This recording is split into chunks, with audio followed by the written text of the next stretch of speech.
చంద్రబాబు నాయుడు గారు ఇది 4వ ముఖ్యమంత్రి.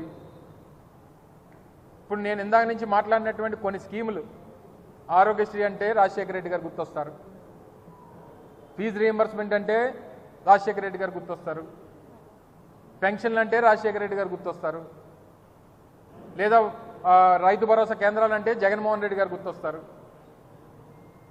లేకపోతే వెల్నెస్ క్లినిక్లు అంటే జగన్మోహన్ రెడ్డి గారు, 17 మెడికల్ కాలేజీలు అంటే జగన్మోహన్ రెడ్డి గారు, రాష్ట్రంలో 4 పోర్ట్లు అంటే జగన్మోహన్ రెడ్డి గారు, లేదా రాష్ట్రంలో 3 ఇండస్ట్రియల్ కారిడార్లు అంటే జగన్మోహన్ రెడ్డి గారు, భోగాపురం ఇంటర్నేషనల్ ఎయిర్పోర్ట్ అంటే జగన్మోహన్ రెడ్డి గారు. మరి ఇన్ని చెప్పినటువంటివి చంద్రబాబు నాయుడు గారి పేరు చెప్తే ఏం గుర్తొస్తుందో చెప్పానండి. వెన్నుపోటు తప్పితే గుర్తొచ్చేది ఏముంది?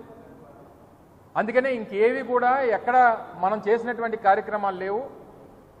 చేసిన కార్యక్రమాలన్నీ అయితే రాజశేఖర రెడ్డి గారు లేకపోతే జగన్మోహన్ రెడ్డి గారు చేశారు, ఆ పేర్లు ఉంటే వారినే గుర్తు చేసుకుంటారన్నటువంటి బాధతో చేసినటువంటి కార్యక్రమాలు తప్ప పరిపాలన మీద కానీ, ఇచ్చినటువంటి మాట మీద కానీ, ఇచ్చినటువంటి హామీల మీద కానీ శ్రద్ధ లేదు. అమలు చేసినటువంటి ఇస్తామన్నటువంటి కార్యక్రమాలు అమలు చేయాలన్నటువంటి తపన లేదు. చివరికి రాజశేఖర రెడ్డి గారి పేరు, జగన్మోహన్ రెడ్డి గారి పేరు జరిపేస్తే జనం గుండెల్లోంచి ఆ పేరు పోద్ది అనేటువంటి ఒక దురుద్దేశమో లేకపోతే అమాయకత్వమో ఏంటో మరి తెలియనటువంటి పరిస్థితిలో ఈరోజు ప్రభుత్వం ఉంది. నిన్న రైతుల పరిస్థితి చూసాం.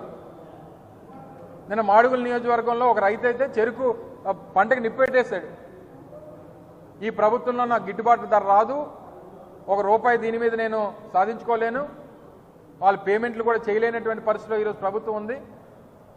దాని బదులు దీన్ని నిప్పెట్టేస్తే మంచిదని చెప్పి నిన్న చెరుకు తోట కూడా నిప్పెట్టినటువంటి పరిస్థితులు నేను రాష్ట్రంలో చూసాం. అంటే రైతుల పరిస్థితి ఆ రకంగా ఉంది.